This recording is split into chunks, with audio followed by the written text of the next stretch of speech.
I hope you have enough coffee. We are going to go high speed, but I hope that's okay with you. And Peter set me actually on a good trajectory with his presentation. So I'm very excited to share my experience of how I think new hybrid can help you and us collectively supercharge skills and prepare the organization for what's come next. But before I begin, I thought I should also introduce you a little bit myself and put into context why I feel passionate about this topic.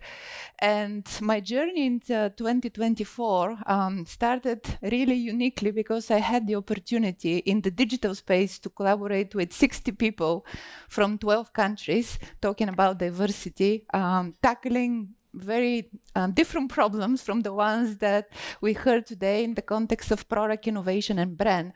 But nevertheless, this experience in the space actually helped me generate, which I didn't realize at the time, almost 10,000 ideas. And you may wonder how much is that if you put it into context. So I actually took the time to calculate it, and it turns out that I can cover with my ideas a 60 square meter apartment, which is a way and a glimpse into what I'm talking today in the context of this new hybrid.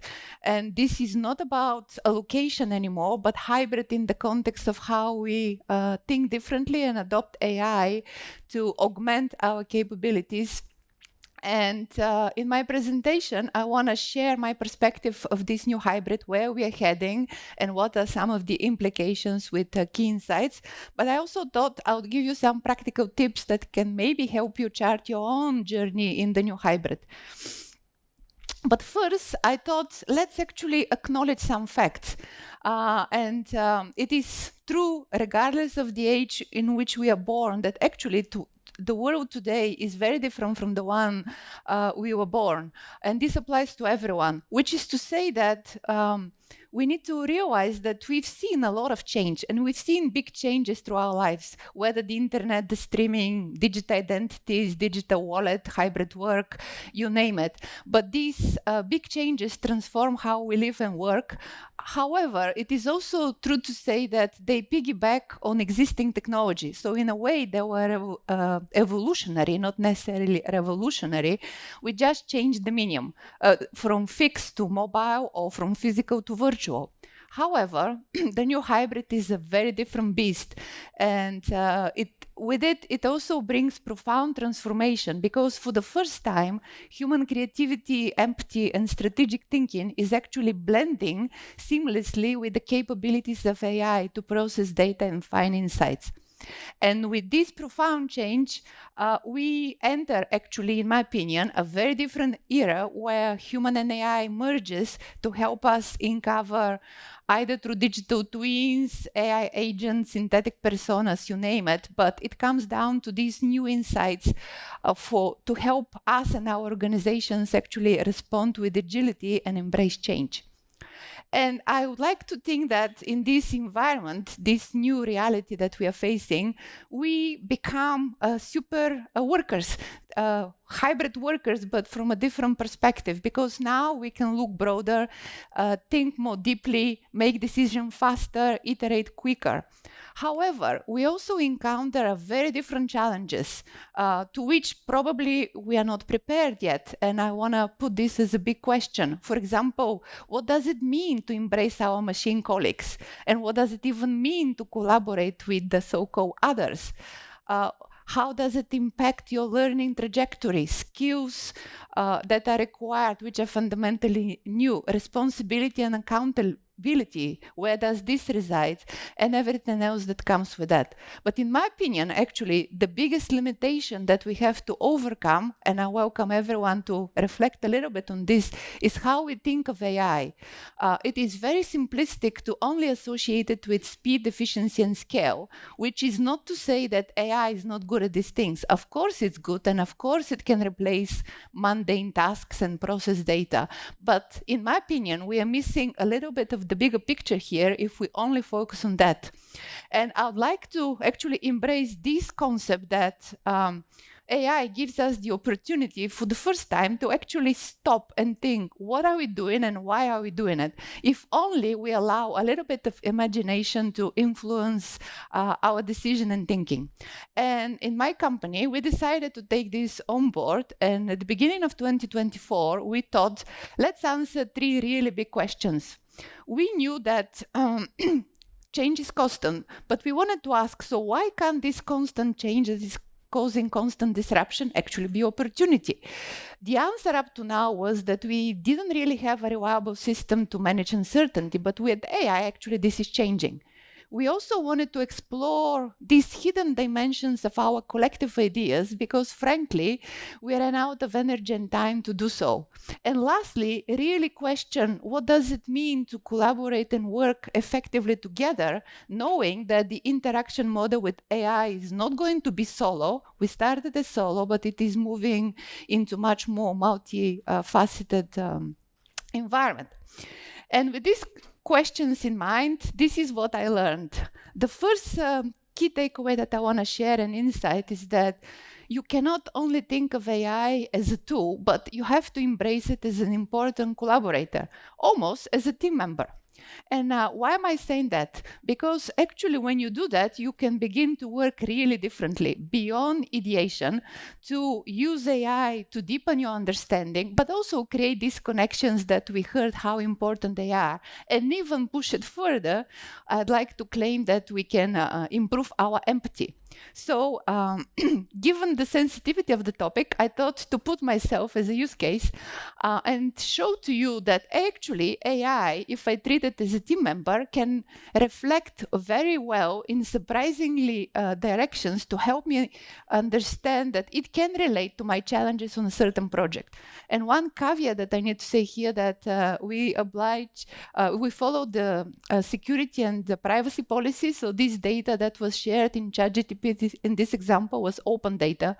But nevertheless, in this project that was running for a couple of months, I observed really interesting things when I put myself in the thinking mode that AI is my mate. So AI figured out that I refused to settle on the project because it was very important to me. And it also gauged my clear frustration that the input is no good and I wasn't satisfied with the average answer it would give me. And despite all these challenges, I would come to it with curiosity and open mind.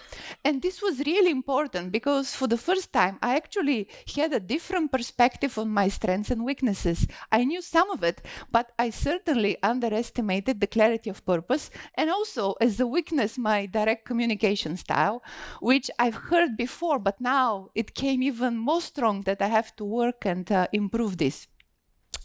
And there are very important key takeaways related to this idea if you want to embrace AI as a team member. Because actually what you also have to learn to do is have a very assertive viewpoint to keep AI in check, which is to say that you have to challenge its input if you want to get better results. And the other, even more profound implication is the speed. We talk a lot about how fast AI is, but actually this puts us in a very challenging position to slow down deliberately to allow for this extra thinking and reflection time, which is necessary to reach the depth. The second insight is around the powerful competitive advantage which AI can provide. And I have some examples to demonstrate what happens if AI becomes your teammate. Like in this case with NotCo, their platform Giuseppe delivered extraordinary results to discover new products by combining very uncommon ingredients from a human perspective, like cabbage, pineapple. Who would have thought that this can replicate animal plant-based taste, but also more seriously, how Heineken is also using AI in the context of knowledge management. So for them, they introduced Kim, a knowledge and insight management platform, because they believe that the power resides in revolutionizing the access of knowledge to all of their employees. And that's something also for you to think about. Are you really empowering your employees with knowledge and insights? And lastly, the experience. We spoke about contact, but there are companies that are even pushing the barriers further to create truly empathic digital personas like soul machines who can react to what you say, how you feel online real time. However, there are also implications in this context when you take AI to boost your differentiation and strategic capabilities. You cannot assume anymore that the problem definition is a given, and you have to reframe and keep challenging it in order to discover the real impact. And lastly, do not mistake the shortcut that AI seems to give you for a solution, that it has the right answer. It does not. It only can give you a right perspective, an additional perspective. And the third takeaway that I personally feel passionate about is around learning. So we often talk about this quote, I'm sure some of you have read it, from Alvin Toffler, who says that the illiterate are not those that cannot read and write in 21st century, but those that cannot learn, unlearn, very importantly, and relearn. So we took this framework and we wanted to see how does this map with our discoveries so that we can improve our journey and create this continuous learning path. So for us, at my company Owtcome, learning is about these assertive viewpoints and problem reframing. Where we are still unlearning, and that's very difficult, is how to slow down, to have this deliberate thinking time. And relearn comes from a renewed sensitivity and urgency to actually embrace even more diverse perspectives in the context of working with AI and digital tools. And I have some practical tips if you're interested of how you can actually take it into practice. What does it mean to learn, and how to challenge your critical thinking with asking the 5 whys or 5 why nots, reframing problems, and etc. Around the unlearn, where my current passion is about, this idea of pause and question or reflection time, even a slow decision protocol, we are calling it, for the most critical decisions, so that we are not bound by the urgency to respond in the moment, but we take our time to actually think. And lastly, relearn, continuous feedback, empty immersion sessions, so that we can truly improve the diversity of our perspectives. And to some extent, even reverse mentoring, pairing very senior people with very, very junior people to challenge each other. And in summary, I want to say again that it is really interesting and very different if you start thinking about AI as a team member as opposed to a tool. It changes a lot of things, and I encourage you to do so in order to boost the competitive edge of wherever your business resides, and also create this continuous learning trajectory to build more resilient and adaptive organizations. And the last thing I want to say is another quote from Alvin Toffler, who actually got me thinking when he said that we have to think about big things while we are doing small things, so that all small things go in the right direction. Thank you very much.